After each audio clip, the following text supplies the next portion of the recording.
আসসালামু আলাইকুম এভরিওয়ান, আশা করি তোমরা সবাই ভালো আছো। আমি তোমাদের বায়োলজি ইনস্ট্রাক্টর হাসান একাডেমি থেকে। তো আমাদের বায়োলজি 4টা লেকচার শেষ হয়েছে, আজকে আমাদের 5th লেকচার। আমরা গত 4টা লেকচারে protoplasm, cytoplasm, cell wall, cell membrane সম্পর্কে আলোচনা করেছিলাম, মাইটোকন্ড্রিয়া। তো আজকে আমাদের টপিক হচ্ছে প্লাস্টিক। তো আসো আজকে আমাদের ক্লাসটা শুরু করা যাক। আজকে প্লাস্টিক, দেখো আমি এখানে একটা ফিগার পেয়েছি, তোমরা দেখতে পাবো।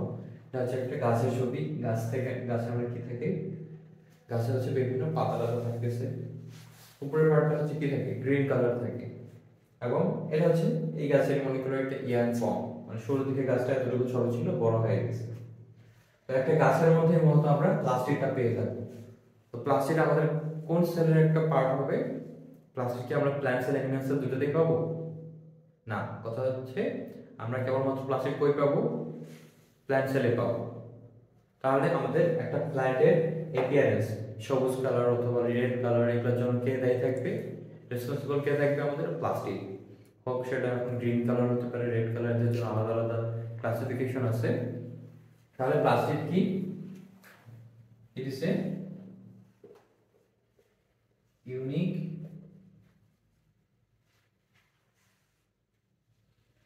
অর্গানেল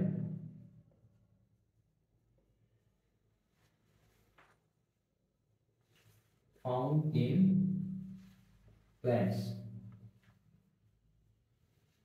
তাহলে প্লাস্টিড হচ্ছে একটা আমাদের ইউনিক অর্গানেল। অর্গানেল কাকে বলা হচ্ছে? আমাদের একটা সেলের মধ্যে পার্টিকুলার একটা অর্গানকে বলা হচ্ছে আমাদের অর্গানেলস। তো এই অর্গানেলকে বলা হচ্ছে কাকে? প্লাস্টিডকে। এবং এটা আমরা কই দেখতে পাবো? এটা আমরা দেখতে পাবো হচ্ছে কোথায়? প্ল্যান্ট সেলে দেখতে পাবো। তাহলে এটা ইউনিক ফিচার অফ প্ল্যান্টস। তাছাড়া আমাদের কিছু কিছু আমাদের অর্গানিজম, লোয়ার অর্গানিজমের ক্ষেত্রে আমরা প্লাস্টিক পাবো। আমরা পড়েছিলাম প্রোক্যারিওটিক অর্গানিজমে, আমরা কি পড়েছিলাম? প্রোক্যারিওটিক অর্গানিজমে ব্লু গ্রিন এলজি নামে একটা এলজি আছে। তো তাকে গ্রিন বলা হচ্ছে কেন? কারণ তার কিছু কিছু পার্টে আমাদের এই প্লাস্টিকটা প্রেজেন্ট থাকে। তাহলে কিছু লোয়ার অর্গানিজম যেগুলো হচ্ছে এক্সেপশনাল আর কি আমাদের, সেখানে আমরা প্লাস্টিকটা পেয়ে থাকবো। বাকি স্পেশালি আমরা প্লাস্টিক কই পাচ্ছি? প্ল্যান্টে পেয়ে থাকবো। প্ল্যান্টের কোথায়? এই দেখা যাচ্ছে লিভসে পাবো, অথবা আমাদের যে ইয়াং প্ল্যান্ট গুলো থাকবে তার ক্ষেত্রে আমরা দেখা যাবে স্টেম, মানে যে কাণ্ড যেটাকে বলা হয়, গাছের মেইন পার্ট, এই যেটাকে স্টেম বলা হচ্ছে, স্টেমে পাবো ইয়াং স্টেম যেটা থাকবে। দেখবা তোমরা ছোট গাছ থাকবে, গাছের উপরের পার্ট গুলো দেখা যায় সবুজ থাকে। তাহলে plastic is a unique organelle specially found in plants, responsible for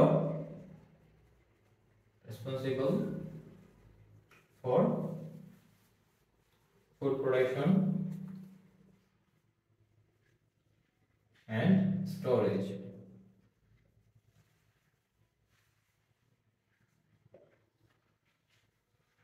তাহলে এটা হচ্ছে আমাদের প্লাস্টিক। এখন আসো আমাদের প্লাস্টিকের টাইপস।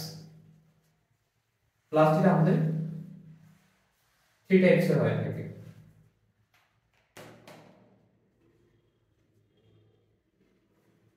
আচ্ছা, তোমাদের বইয়ে একটা ইনফরমেশন দেওয়া আছে যে আর্নেস্ট হেকেল, সে হচ্ছে প্লাস্টিকটা ডিসকভার করেছিল। এই ইনফরমেশনটা তোমাদের এমসিকিউর জন্য লাগতে পারে, তাছাড়া এটা অন্য কোথাও লাগবে না। তো আসো আমাদের প্লাস্টিক 3 টাইপস: ক্লোরোপ্লাস্ট, ক্রোমোপ্লাস্ট, আরেকটা হচ্ছে আমাদের আরেকটা কি? লিউকোপ্লাস্ট।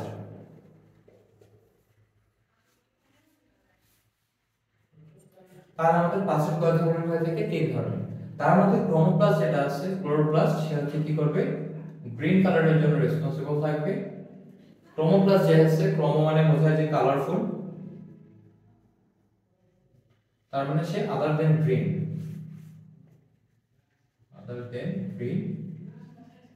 এবং লিউকো মানে বোঝায় নিউট্রাল, তার মানে এই হচ্ছে কি হবে? Colourless plastic.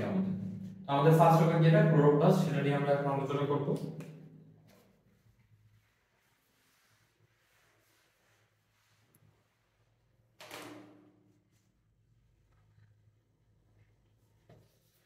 What is chloroplast?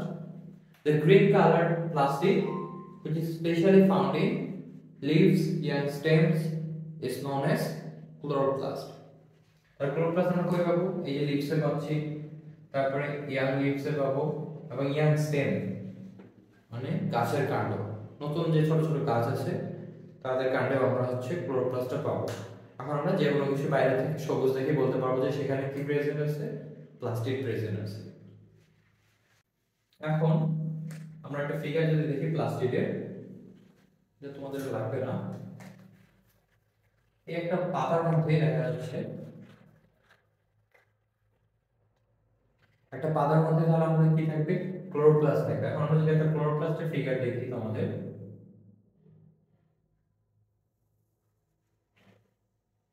ক্লোরোপ্লাস্টটা হচ্ছে আমাদের কি থাকবে, ডাবল লেয়ার একটা অর্গানেলস, মানে দুটো মেমব্রেন থাকবে, ডাবল লেয়ার মেমব্রেন দ্বারা কভারড থাকবে সে। এবং এখানে আমরা কিছু স্ট্রাকচারস দেখতে পাবো, এদেরকে কি বলা হয়, এই যে আমি সার্কুলার ফিগারগুলো আঁকাচ্ছি, এদেরকে বলা হয়, স্ট্রাকচারটা দেখতে অনেকটা প্লেটের মতো, এভাবে তোমরা মনে রাখবা, থাইলাকয়েড বলা হয় এদেরকে। প্লেটের বাংলা কি থালি, অথবা আমাদের গ্রাম অঞ্চলে বলা হয়, তাহলে এটা দিয়ে মনে রাখবা থাইলাকয়েড। তাহলে এই প্রত্যেকটাকে বলা হচ্ছে আমাদের থাইলাকয়েড, এটাকে প্রত্যেকটা হচ্ছে আমাদের একটা থাইলাকয়েড। এবং অনেকগুলো থাইলাকয়েড মিলে আমাদের একটা ফর্মেশন করবে স্ট্রাকচার, যাকে বলা হয় গ্রানা বা গ্রানা। তো এরকম আমাদের অনেকগুলো গ্রানা একটা আরেকটার সাথে কানেক্টেড অবস্থায় থাকবে, কিসের মাধ্যমে, ল্যামেলি মানে আমাদের ইন্টারকানেক্টিং ম্যাটেরিয়ালস অথবা স্ট্রাকচার বলতে পারো। তো এগুলোকে বলা হচ্ছে আমাদের কি বলা হয়, এদেরকে দুইটা গ্রানামকে কানেক্ট করতেছে, এজন্য এদেরকে বলা হচ্ছে গ্রানাম ল্যামেলি অথবা ল্যামেলা, সেটাই বলবো। এবং এখানে স্ট্রোমা ল্যামেলা হতে পারে, একে বলা হয় যে স্ট্রোমা ল্যামেলা বলতে পারো, স্ট্রোমা ল্যামেলা। এখন দেখি আমাদের এই যে ক্লোরোপ্লাস্ট আছে, একে বলা হয় কিচেন অফ দ্য সেল। কিচেনে আমাদের কি করা হয়, কিচেনে কি করা হয়, রান্না করা হয়। তাহলে আমাদের একটা প্ল্যান্টের মধ্যে লিভসের মূলত খাবারটা তৈরি হয়, লিভসের কথায় এই ক্লোরোপ্লাস্ট যেটা আছে সেখানে আমাদের খাবারটা তৈরি হয়ে থাকে, এই জন্য একে বলা হয় যে কিচেন অফ দ্য সেল। এখন আসো খাবারটা কিভাবে তৈরি হয়। এই যে আমরা এতগুলো স্ট্রাকচারের নামগুলো জানলাম, লেবেলিং করলাম। গ্রানা, এই গ্রানা কি করবে, আমাদের গাছ কখন খাবার তৈরি করতে পারে, সূর্যের আলোর মনে করো প্রেজেন্সে, যখন আমাদের সূর্যটা উঠবে সূর্যের আলোটাকে সে ক্যাপচার করবে, এবং এই গ্রানার ভিতরেই অথবা থাইলাকয়েড এর ভিতরে আমরা কি পাবো, ক্লোরোফিল।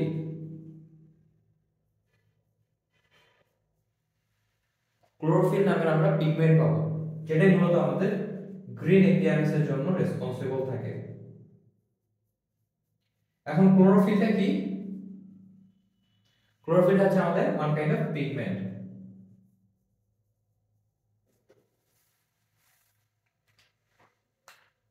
তাহলে আমাদের তোমাদের কোশ্চেন থাকার সময় why leaves of trees or most of the leaves of trees are green colored, কেন green colored, তখন আমাদের বলা লাগবে in the leaf there is thylakoid or chloroplast, in chloroplast there are some structures known as thylakoid, in thylakoid we found chlorophyll which is responsible for the green appearance of the leaves, that's why leaves are green colored।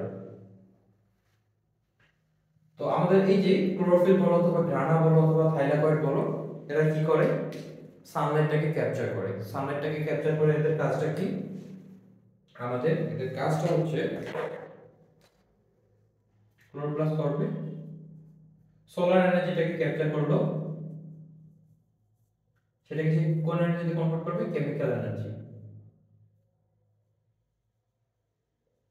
এখন chemical energy বলতে আমরা এখানে ATP পাবো, ions পাবো, এগুলোকে বলা হয় chemical energy. তাহলে কেমিক্যাল এনার্জি হিসেবে কি পাবো আমরা, এটিপি তৈরি হবে, দেন হাইড্রোজেন আয়ন পাবো, ইলেকট্রনস পাবো, এদেরকে বলা হয় কেমিক্যাল এনার্জি। তাছাড়া এনার্জি হিসেবে আমরা এটিপি পাচ্ছি। তো সোলার এনার্জিটার মাধ্যমে কেমিক্যাল এনার্জিতে কোথায় কনভার্ট হচ্ছে, আমাদের গ্রানাতে। এবং এই কেমিক্যাল এনার্জিটা তারপরে কি হয়, এই যে আমাদের লিকুইড অথবা ম্যাট্রিক্স যেটাকে বলা হচ্ছে আমাদের প্লাস্টিডে, এটাকে বলা হয় stroma. Stroma, stroma, what is stroma তাহলে? The inner matrix or the matrix of chloroplast is known as stroma. এই স্ট্রোমাটা কি করে? এই যে আমাদের কেমিক্যাল এনার্জিটা রিলিজ হলো না, কোথা থেকে রিলিজ হচ্ছে? গ্রানাম থেকে অথবা থাইলাকয়েড থেকে। এখান থেকে রিলিজ হওয়ার পরে এই যে আমাদের লিকুইড সাবস্টেন্স গুলো আছে এখানে থাকবে, এখানে পুরো স্পেস জুড়ে থাকবে, সেখানে সে কেমিক্যাল এনার্জিটা রিলিজ করবে। এই কেমিক্যাল এনার্জিকে ইউজ করে আমাদের লিভস কি করবে? মূলত এই কেমিক্যাল এনার্জিটা ইউজ করে সে কেমিক্যাল এনার্জি ইউজ করে সে আমাদের কার্বোহাইড্রেট তৈরি করবে।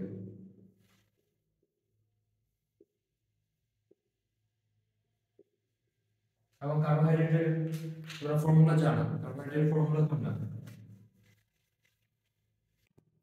কার্বোহাইড্রেটের ফর্মুলা হচ্ছে C6H12 অক্সিজেন 6 কার্বন 12 হাইড্রোজেন এবং অক্সিজেন 6 মলিকিউলস প্রেজেন্ট থাকে হচ্ছে আমাদের 1 মলিকিউল অফ কার্বোহাইড্রেট। তাহলে এই যে কার্বোহাইড্রেটটা তৈরি হলো কিসের মাধ্যমে? এই কেমিক্যাল এনার্জিটা ইউজ করে। কোথায়?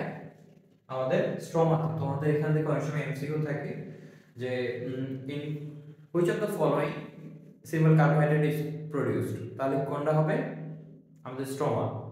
আর যদি বলা হয় যে which of the following helps to capture solar energy, কোনটা হবে?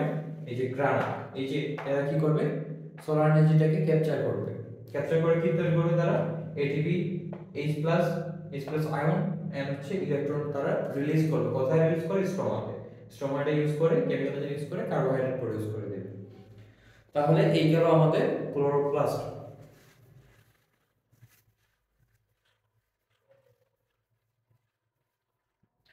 সেকেন্ড আমাদের যেটা আছে সেটা হচ্ছে যে ক্রোমোপ্লাস্ট। ক্রোমোপ্লাস্টটা কি? আমি বলেছিলাম যে ক্রোমোপ্লাস্ট হচ্ছে আমাদের কিসের জন্য রেসপন্সিবল থাকবে? আদার দেন গ্রিন, মানে গ্রিন কালার বাদে যত কালার আছে তার জন্য রেসপন্সিবল থাকবে আমাদের ক্রোমোপ্লাস্ট। অনেক পেয়ারা গাছে দেখা যায় যে লাল রঙের পেয়ারা গাছ, তার পাতাও লাল থাকে, পেয়ারাগুলো লাল হয়। তাহলে এটার কারণ কি? আমাদের এই যে ক্রোমোপ্লাস্ট। তাছাড়া আমরা ফুল দেখতে পাই, ফুলের কালারটা কি হয়? কালারফুল অ্যাপিয়ারেন্স হয়। তো তার জন্য রেসপন্সিবল কে থাকবে? ক্রোমোপ্লাস্ট। এখন আমাদের ক্রোমোপ্লাস্টে কিছু পিগমেন্ট আছে, মানে তারা যে কালারগুলো তৈরি করতেছে তাদের জন্য কোন পিগমেন্টটা দায়ী? আমরা ক্লোরোপ্লাস্টে পড়েছিলাম যে কোন পিগমেন্টটা দায়ী থাকবে? ক্লোরোফিল। কার জন্য দায়ী থাকবে অথবা রেসপন্সিবল থাকবে? গ্রিন কালারের জন্য। তো গ্রিন বাদে আমাদের যে কালারগুলো থাকছে দেখা যাচ্ছে অরেঞ্জ কালারের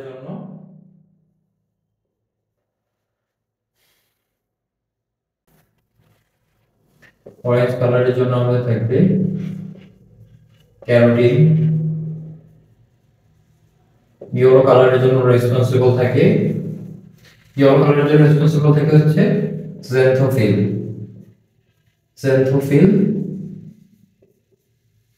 রেড কালারের জন্য রেসপন্সিবল থাকে phycoerythrin। এবং আমাদের ব্লু কালারের জন্য রেসপন্সিবল থাকে phycocyanin। তাহলে এই যে পিগমেন্ট গুলো আছে আমাদের, এই পিগমেন্ট গুলোর জন্যই আমরা হচ্ছে কালারফুল অ্যাপিয়ারেন্স পাচ্ছি। এখন তোমাদের কোশ্চেন অনেক সময় দেওয়া থাকে যে why hibiscus rosa sinensis, এটা কার সাইন্টিফিক নাম? China rose. Why China rose is red appearance of red color? কেন রেড কালার? তখন তোমাকে বলা লাগবে যে in China rose there is কি থাকবে? There is presence of chromoplast. And in chromoplast China rose আমরা দেখতে কেমন হয়? নরমালি রেড কালার হয়ে থাকে। তার মানে কোন পিগমেন্টটা দায়ী থাকবে আমাদের রেসপন্সিবল থাকবে? phycoerythrin। তো এই পিগমেন্টটা প্রেজেন্ট থাকার কারণে আমরা তখন বলবো যে আমাদের চায়না রোজ ফ্লাওয়ার যেটা আছে সেটা রেড কালার হবে।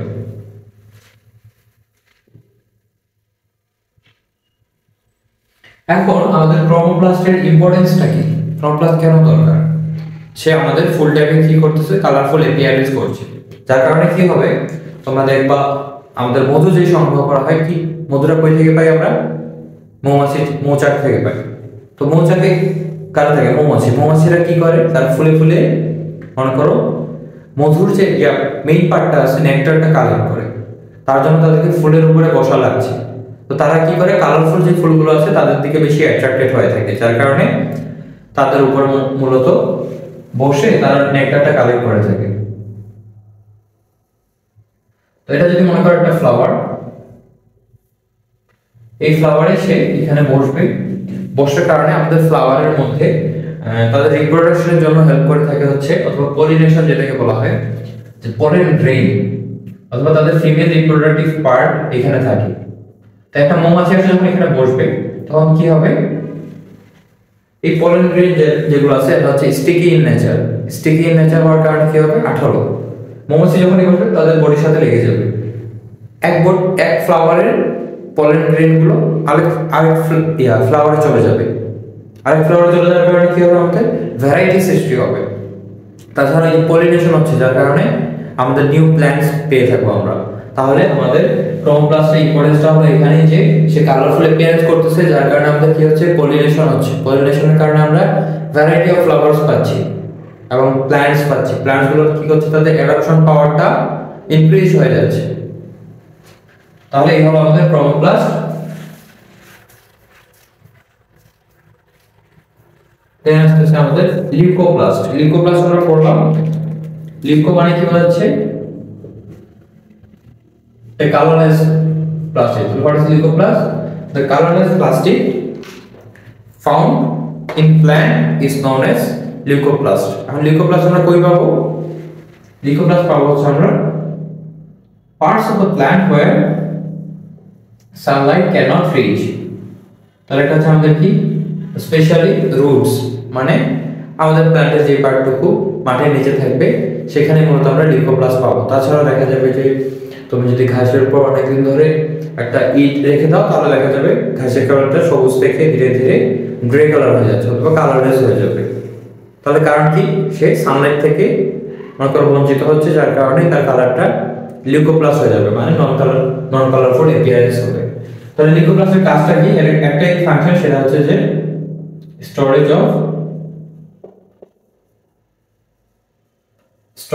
Of produced food.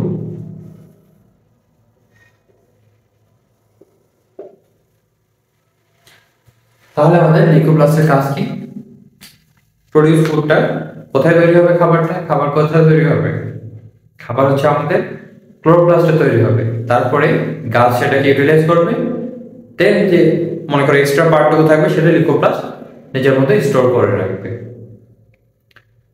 তো এই ছিল আমাদের প্লাস্টিক নিয়ে আলোচনা। আশা করি তোমাদের কোনো সমস্যা থাকবে না। সবাইকে আসসালামু আলাইকুম।